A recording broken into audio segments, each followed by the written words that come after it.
What's up, man? Happy holidays. Merry Christmas. I'll show you real quick how I run this process. So I'll come in, I'll grab the view content, and then I'll come down to ultimate show note.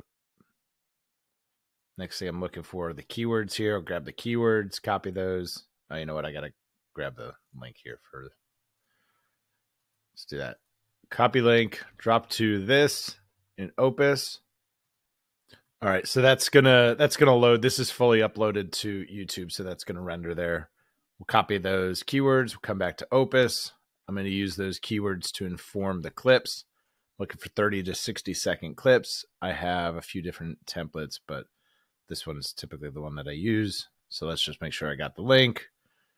That's gonna pull it high res, and then this is in the way.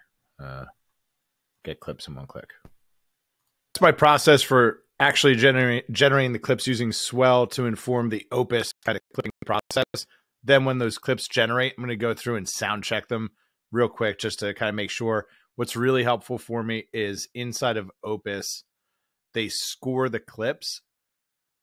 Let me show you what that looks like. So they score the clips. So what I'll typically do is I'll look only for clips above an 80 is kind of my threshold, but I'm also looking for a volume of clips. So I try to get like 10 clips per episode because I think about each clip as a day's worth of social media content.